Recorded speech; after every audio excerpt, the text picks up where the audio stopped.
Bienvenue dans Fransk Norsk Café, le podcast Fransk Kulturus qui explore les ponts entre France et Norvège. Velkommen til Fransk Norsk Café, en podcast presentert av Fransk Kulturhus.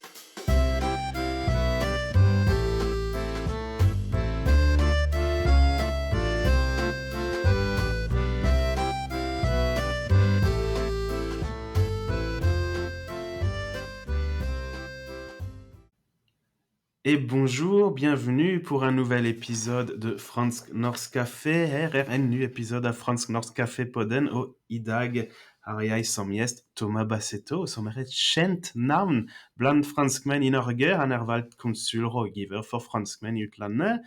Han mannen bak det populære nettsiden lanorvège.no, og en aktiv bidragsyter I ulike hjelpenettverk for franske menn I Norge, men han også velkjent skikkelse blant nordmenn, særlig gjennom sitt fransk-norske blikk på norsk hverdag og samfunnsdebatt, for eksempel.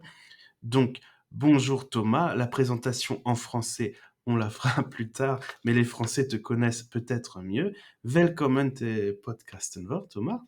Tusen takk, Gilles. Jeg veldig glad over å ha med deg. Så flott. Kan du kanskje presentere deg først? Så jeg heter Thomas. Jeg flyttet til Norge med min franskkone for 13 år siden nå.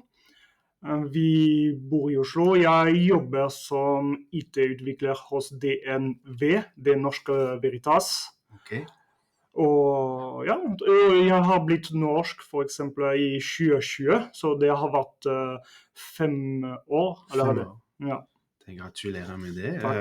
Så du sier nemlig at du lærte deg norsk fordi det var det minste du kunne gjøre. Det sa du I en avis. Så hvordan har språket endret måten du opplever Norge og nordmenn på? Så riktig, jeg så det I et intervju I en avis I 2020, så det var litt annerledes enn I dag, fordi jeg ville ha norsk statsborgerskap, og jeg tok flere norskkurs, men I dag, dessverre, min norsk litt dårligere enn I 2020. Okay. Ja, fordi jeg fortsatt tror jeg det veldig viktig å snakke norsk, fordi vi bor I Norge. Ikke sant. Så jeg snakker norsk til fastlegen, hos butikkene, hos restaurantene. I det siste har jeg meldt meg på en sportsklubb som heter Vidar, fordi jeg elsker hinderløype. Og vi snakker norsk da, selv om av og til det blir litt vanskelig.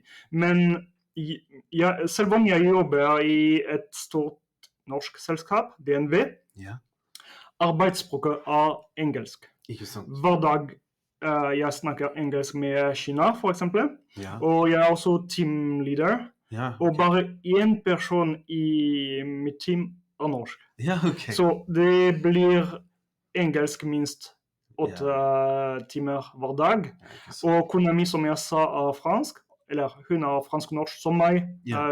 Hun fikk statsborgerskap I 2021, men vi snakker fransk sammen. Så det skjer I 2025 at en dag går hvor jeg snakker ikke norsk I det hele tatt. Ikke sant. Så det ble en del av de hverdag jo engelsk, men det det kanskje fordi Oslo også spesielt internasjonal, eller tror du det skjer I andre... Ja, det kommer an på, fordi min forståelse at om du bor for eksempel I Tromsø, det masse turisme, så det blir enda mer engelsk enn I Oslo, kanskje. Og så de fleste nordmenn snakker bra engelsk, men det betyr ikke at de vil snakke engelsk, og jeg forstår det. Så det enkelt å bare ikke lære seg norsk. Jeg har møtt flere som etter 5 år, 10 år I Norge snakket ikke norsk I det hele tatt. Men jeg tror det Det litt dum, fordi jeg har blitt frivillig hos DNT, for eksempel. Og det skjer på norsk. Og jeg føler at det skjer så mange arrangementer selv i Oslo som bare på norsk. Om at om du unngår å lære seg norsk, du mister mye. Ja, det nok viktig. Det samme også, vi i 2025, det snart stortingsvalget. Ikke sant? Og selv om man ikke norsk, det viktig å følge med. Å kunne følge med, ja. Helt enig. Så i forhold til akkurat dette, så du lærte deg norsk, du sa ganske aktiv. Hva brukte du? Var du på kurs? Brukte du også, jeg vet ikke, radio, TV, bøker? Hvordan lærte du deg norsk? Ja, det et godt spørsmål, fordi det kommer an på hva man foretrekker. Så det ikke en oppskrift. Hva funket for meg faktisk uklar. Fordi jeg har prøvd alt. Jeg har betalt til kurs hvor jeg var ikke motivert selv om jeg har betalt. Så jeg tenkte, om jeg betaler 5000 kroner, kanskje jeg blir motivert, men nei. Det var, jeg kastet penger her. Jeg har brukt litt Duolingo, jeg har prøvd meg med TV. Så det var en blanding av alt. Men også for du må ta jeg hadde å ta en språkeksamen til statsborgerskap. Og det var motiverende da å ta kurs. Så jeg tok flere kurs til nivå kanskje B1. Ja, for å forberede deg til selvtesten. Ja. Og det B1 som kreves, ikke sant? Ja, men akkurat nå. Men i 2020 det var A2, faktisk. Og jeg fikk B2. Men for eksempel, jeg tenker, om jeg tar testen i dag, får jeg B1. Ja, men jeg vet ikke. Det som sykkel, man mister aldri hva man kan. Det bare å øve seg litt. Du har jo en stilling som ganske offentlig, og du treffer mange franskmenn som bor i Norge, eller som har noe å gjøre med Norge. Hvordan ser du for deg at franskmenns forhold til Norge har utviklet seg i de siste årene? Har du sett en forskjell? Du som har bodd her i mer enn 10 år nå? Det finnes ingen godt svar her, fordi alle forskjellige. Ja. Og jeg vet at det flere franskmenn som flytter til Norge, for eksempel. Ja. Men alle har forskjellige grunner å gjøre det. Så det veldig vanskelig å finne en slags profil. Ja, det ingen profiler, vil jeg si. Men ja, det åpenbart at det flere folk som drømmer om Norge, og det forskjellige Skandinavia generelt og Norge. Det har noe å gjøre med miljø, kanskje, og dessverre utvikling av klima og miljø, likestilling, sikkerhet, alt faktisk. Selvfølgelig jeg har blitt norsk, jeg har bosatt her, så jeg tenker at livet best i Norge, ikke sant? Så når du har familie eller venner som besøker deg i Oslo, hva det de legger mest merke til? De glad i Oslo, eller i byen, eller i landet? Hva det de... Så som forventet, de sier at det koster mye. Alt koster mye. Men de imponerende å se at naturen litt tilgjengelig. Og så nesten alle snakker om bråk. De sier at det så det så stille i Oslo, for eksempel, som har en hovedstad. Så jeg tenker at det flere grunner. For eksempel bilene elektrisk. Ja, de jo det. Ja. Det flere, hva heter det, moped? Motorsykler eller skoter. Ja, i Paris de så mye bra. Og det finnes nesten ingen her, så Ja. det teller. Men også folk. Ja. Folk Roligere. Ja. ja, kanskje. Det er jo kulturelt. Ja, det er Ja. kulturelt. Så det, jeg er også enig med Men dine. alle faktisk sier at det er stillere i Oslo enn i Paris, for eksempel. Eller i Norge enn i Frankrike. Ja. Så du ble norsk, og fransk og norsk i 2020. Har du tatt til deg noen norske vaner? Jeg vet ikke, ble du nå veldig glad i brunost for eksempel siden 2020? Har du startet med ski, langrenn? Kan du fortelle oss litt mer om Ja, på en måte den biten? Jeg har from meg norsk, fordi jeg har ingen problem med brunost, for eksempel. Jeg faktisk elsker brunost på vafler. Okay, bra. Jeg har startet med ski på en gang, og langrenn. Spesielt fordi jeg pleide å stå på ski i Frankrike, men jeg har ikke langrenn. Ja, ikke langrenn. Men nå trives jeg, og jeg elsker langrenn. Og jeg er veldig glad i vintrene i Norge. Ja, det hjelper. Og så jeg er vant til å stoppe og jobbe klokka 4 eller 5. Jeg startet selvfølgelig tidlig, men det er bra å ha masse tid etter jobb. Ja, ikke sant. Det er en fordel å jobbe på en kontor i Norge. Ja, så du er godt integrert og føler deg hjemme. Jeg føler meg integrert. Ja. Flott.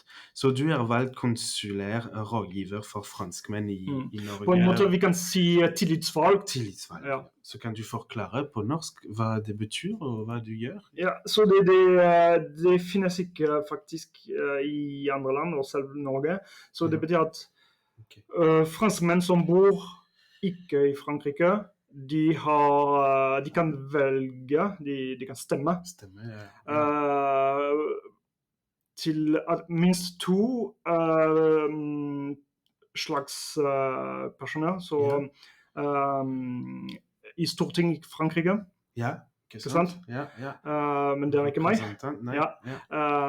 Men de har også som tillitsvalgt. Men det er ikke en jobb, så min jobb er IT-utvikler hos DNV. Og det er selv ikke en deltidsjobb, det er mindre enn deltidsjobb, tillitsvalgt. Som vi har mer enn 500 i verden, og jeg representerer, jeg er en av de 3 som representerer Norge og Island. Norge og Island, Og hva vi gjør her, er på en måte flere ting, men vi lytter til hva de andre franskmenn i Norge og Island har å si, Og vi har flere møter med ambassaden for å snakke om dette, og prøve å hjelpe så mye som vi kan.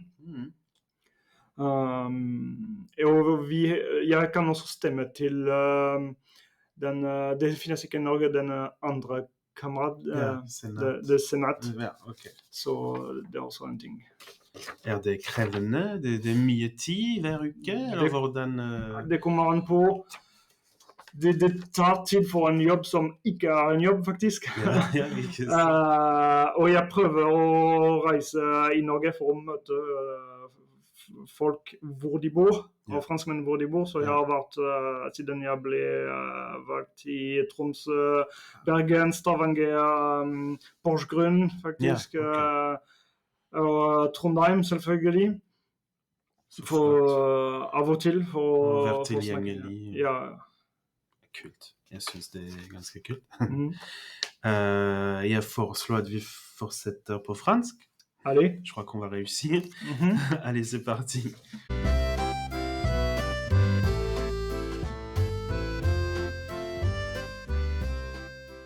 Bon, Thomas, donc tu es connu des Français en Norvège, je l'ai dit en norvégien avant, notamment pour être, bien sûr, président du conseil consulaire et conseiller des Français de l'étranger, mais aussi pour être l'une des figures derrière la Norvège.no, qui est quand même un site qu'on a tous utilisé, il faut bien le dire, à un moment donné, en tout cas dans notre vie, en venant en Norvège ou avant de venir, en arrivant. Qu'est-ce qui t'a poussé, qu'est-ce qui a lancé ce site déjà? Est-ce que tu peux nous parler de cette aventure avant de parler du reste? Ouais, merci pour l'introduction. Donc en fait, tout a commencé quand, je pense que comme beaucoup de Français au début, quand j'ai déménagé en Norvège, je voulais pas forcément traîner qu'avec la communauté française, mais Oui. Ce qui est légitime, mais au bout d'un moment, Oui, de au temps en départ, temps, c'est légitime. voilà. Mais de temps en temps, ça fait du bien de rencontrer des compatriotes. Donc, j'ai fini par rejoindre un groupe qui à l'époque s'appelait Facebook, un groupe Facebook qui s'appelait French Events in Oslo. Ok. Et je me souviens que vers 2015, il y avait beaucoup de spam. J'ai écrit aux administrateurs en disant il faudrait peut-être gérer le spam. Gaffe, ouais. Et je me souviens très bien, ils m'ont répondu en disant on t'a mis administrateur, démerde-toi maintenant. Et donc, ce groupe qui depuis a été renommé, il s'appelle maintenant la Communauté française à Oslo, Ouais. dont je suis l'administrateur. Beaucoup de gens pensent que c'est mon groupe, mais en fait, Ouais, en fait, non, d'accord, j'en tu t'es ai, retrouvé là. voilà, Ouais. malgré moi. Ok. Et ce qui s'est passé vers 2019, c'est que, à bout de 4 ans, je répondais toujours aux mêmes questions. Donc, j'ai décidé avec mon ami Laurelou Desjardins de créer le site lanorvège.no pour, au départ, regrouper les questions, ou en tout cas les réponses des questions les plus fréquentes. Ouais. Donc, c'est comme ça que ça a commencé. Donc, c'est un site web, j'insiste, qui a pas de pub du tout, qui a pas de, il y a rien de payant, donc c'est voilà, gratuit sans pub, on n'y gagne rien, avoir plus de visiteurs, on va dire. Oui, bien sûr. Et puis après, on a commencé à faire des interviews, des portraits de Français en Norvège. Maintenant, il y a des quiz sur le site. Il y a une liste d'annuaires professionnels pour mettre en avant les entrepreneurs français en Norvège. Voilà, ça a grossi. Ça a grossi, comme ça. ouais. Ok. Et il est tout le temps alimenté? Tu vois des visites toutes les semaines? Est-ce que c'est plutôt des gens qui vivent ici ou des gens qui vont arriver? Alors, je vais être honnête avec toi, je ne regarde pas les statistiques du tout. Ok. Donc, je sais qu'il y a des visites. Est-ce que ça va en déclinant? Est-ce que ça va en augmentant? J'en sais rien. Le rythme de publication dépend des envies. Je pense, ceci dit, qu'il y a pas mal de visites. Non, en fait, des deux. Des gens qui veulent venir en Norvège, mais puisqu'il y a des articles de fond aussi pour les gens qui. Ça ne peut intéresser que les gens qui vivent déjà en Norvège. Certains, je pense à 2 articles vraiment qui avaient demandé beaucoup de travail, c'est notamment sur les droits de succession des Français qui vivent en Norvège. Donc ça, en général, on s'y intéresse que plus tard dans la vie, on va dire, après suffisamment. Quand ça nous arrive, quoi. Voilà. Et l'autre que j'ai sorti cette année, c'est sur la retraite, le fonctionnement de la retraite pour les gens à cheval entre les deux ou les Français de Norvège. Ça, c'est pas forcément quelque chose que ceux qui veulent venir en Norvège vont se poser comme question. Ils vont se demander quel est le SMIC. C'est ça. Voilà. Comment on s'installe, etc. Exactement. Mais tu as dernièrement, en tout cas moi personnellement, je suis tombé sur un article qui m'intéressait particulièrement puisque j'avais fait ma demande de nationalité aussi, de naturalisation norvégienne.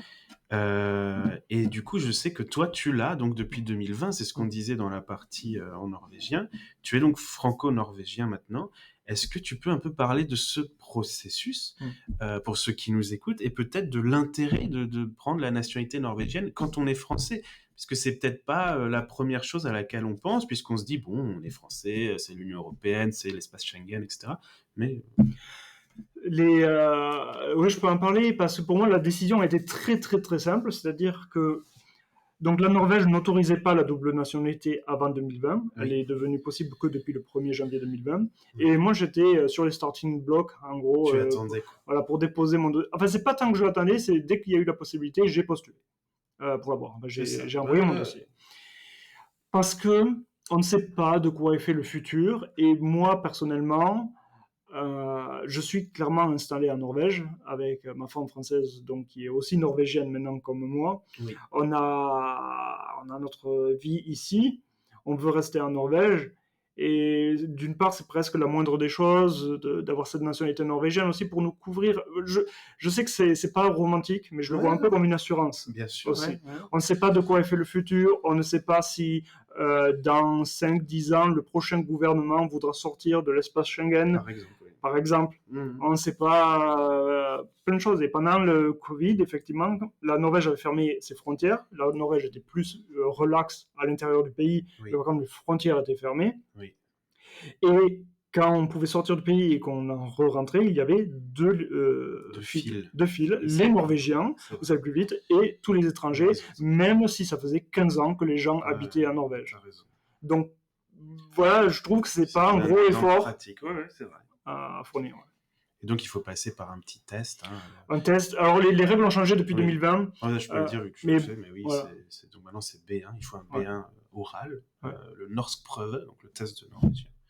Et le test de Samfund. Ou Samfund Prøve. Ouais. Un peu plus sur la culture, la société norvégienne. Sachant que, comme dans littéralement tous les pays, les Norvégiens ne passeraient pas ce test, tout comme nous, en tant que Français, on ne passerait probablement pas le test équivalent, tellement... C'est toujours drôle. Ouais. Mais qu'est-ce qui vous a convaincu avec ta femme de rester, finalement?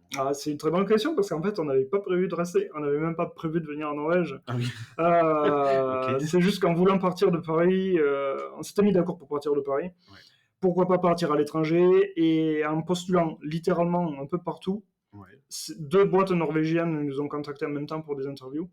Et donc en fait, on a eu de la chance, mais c'est le hasard qui nous a amené à avoir des jobs en Norvège qui n'étaient pas en même temps. C'est incroyable. Exactement. Mais donc du coup, on n'a pas trop réfléchi. Bah oui, on s'est dit on peut déménager en Norvège, qui n'était pas forcément une priorité. Oui. À l'époque, Londres, la Suisse était un peu plus parlant. Ouais. Et on s'est dit, on va en Norvège pour 1 an. On va tester, quoi. Et on n'est jamais reparti. Donc, qu'est-ce qui nous a fait rester ? C'est plein de choses. C'est l'accès à la nature, effectivement. C'est le cadre de vie avec qui... Après, ma femme travaille beaucoup plus que moi, mais moi, je suis vraiment dans le cliché norvégien de 8h à 4h, les 40 heures où la hiérarchie est plate. Donc, tout le monde... Tu te sens bien, quoi. Voilà, tout le monde n'a pas la chance d'avoir un job comme ça, mais c'est plus facile en Norvège, on va dire, d'en obtenir un comme ça. En fait, tout ça fait que la confiance des gens, le fait que ce soit calme, comme on a dit, c'est un mélange de choses. Ouais. Qu'est-ce qui a changé alors depuis 2013 à Oslo, par exemple, puisque j'imagine que c'était tout de suite Oslo. Alors j'ai une réponse pour ça, mais alors que personne ne va le voir venir, je pense. Attention, qu'est-ce qui a le plus changé en 13 ans ? C'est tous les saunas dans le fjord. Ah oui. Pour moi, c'est vraiment la mode des saunas. Il y a 13 ans, il n'y avait aucun sauna. Et en fait, c'est assez marrant parce que, pour moi, c'est les touristes qui viennent et qui disent « Oh, on est en Scandinavie, on veut faire du sauna, on veut faire du sauna. » Donc, alors que les saunas sont plus quelque chose de finlandais à la base, mais à force qu'il y ait une demande de touristes, ils ont installé de plus en plus de saunas dans la ville, et maintenant c'est devenu un cliché, genre Oslo c'est une ville à sauna aussi. Sauna, ouais, c'est vrai. Et qui n'existait pas du tout il y a 13 ans. C'est peut-être... après, c'est comme toutes les capitales, elles continuent à se construire, à grandir, on a l'impression qu'Oslo est quand même toujours en travaux, il y a des grues partout. C'est vrai. Ça bouge. Après, je sais que c'est cliché, mais en Norvège, il y a quand même moins de choix dans les supermarchés, mais il n'y a jamais autant de choix qu'en ce moment. C'est vrai, oui, c'est ça. Donc, chaque année, il y a un peu plus de choix. Donc, les gens qui arrivent aujourd'hui trouvent toujours qu'il n'y a pas beaucoup de choix. Oui, mais nous, on est là, genre, on est très contents. Et parfois, je rencontre des gens des Français qui ont déménagé en Norvège il y a 40 ans.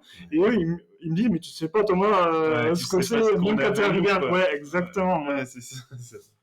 Alors, en plus de ton rôle de conseiller consulaire, enfin, est-ce que je vois aussi, et en te connaissant, que tu es très actif sur des groupes d'entraide, par exemple d'entrepreneuriat, tu réponds à des questions même comptables, parfois t'es quelqu'un de vraiment multifacette.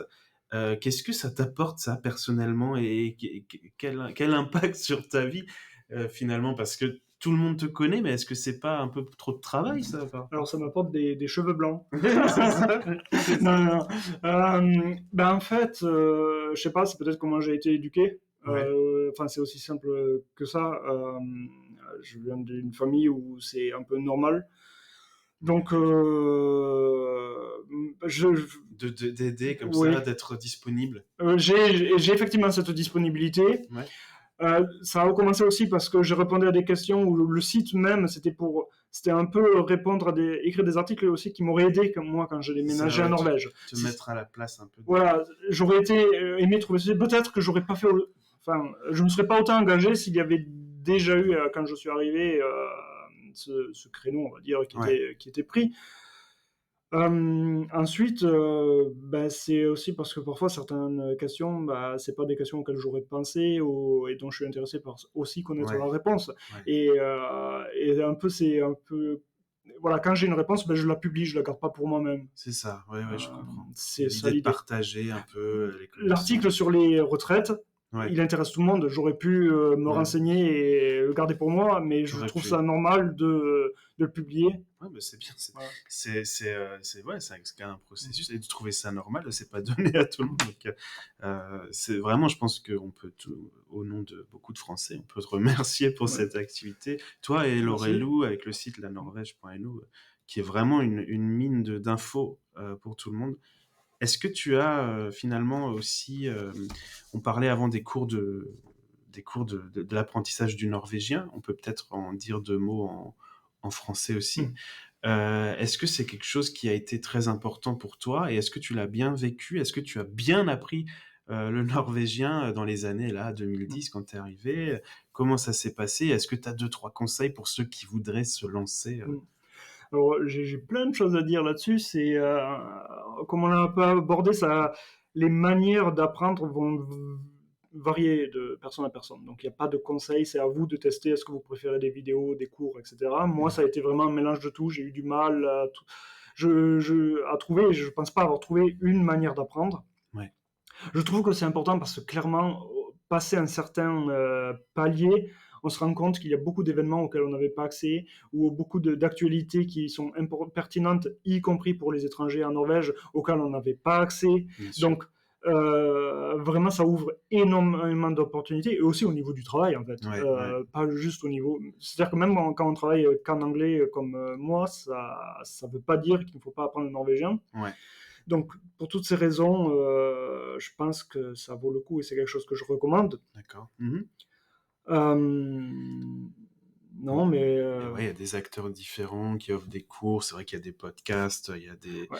chacun a sa méthode. Chacun sa méthode. Comme je disais à un moment en norvégien, j'ai payé pour certains cours en me disant d'avoir investi de l'argent, ça me motiverait. En fait, ça m'a pas motivé. C'est pas toujours le cas, donc il faut vraiment essayer plusieurs techniques. Ah oui, non, il y a une chose que je voulais dire aussi, c'est que le norvégien n'est pas aussi difficile que ce que les gens peuvent en penser. Il n'y a pas vraiment de difficulté de prononciation. Il y a un petit effort à faire, à apprendre à comment bien prononcer. Alors les segments, le O et le E, mais qui n'ont pas de difficulté pour des Français. Non, c'est pas un problème. Qu'on soit d'accord, parce que les Anglais rigolent souvent du O barré qui se prononce E, c'est pas une prononciation qu'ils ont, donc c'est difficile, mais les Français n'ont aucune excuse. Non, c'est vrai, pas d'excuse. Donc, voilà, ça demande un peu d'effort pour beaucoup d'avantages dans la vie de tous les jours, je trouve. Je suis bien d'accord. Peut-être pour terminer, au moment où on enregistre, on approche des élections nationales, donc parlementaires, en Norvège. Alors, on va pas faire de politique, on va pas donner nos opinions politiques, mais vu que tu es maintenant aussi norvégien, tu vas voter. Est-ce que tu peux nous dire, est-ce que les Norvégiens sont friands de politique? Est-ce que autour de nous, tu as l'impression, avec l'approche de ces élections, et quels sont les 2-3 grands thèmes de campagne, tu as l'impression, comme ça, dans les débats publics actuels? Alors, je trouve que les Norvégiens sont quand même assez friands, effectivement, de politique. J'en ai jamais parlé, ceci dit, avec mes collègues. Non. Donc, je ne sais pas si c'est aussi parce qu'ils me considèrent toujours comme un Français avant tout. Oui, c'est la question qu'on se posait. Donc, je ne sais pas si entre eux, ils en parlent, je n'ai pas l'impression. Mais par contre, clairement, c'est au niveau des journaux, de la télé, des publicités, on est entouré parce qu'il y a des gros enjeux.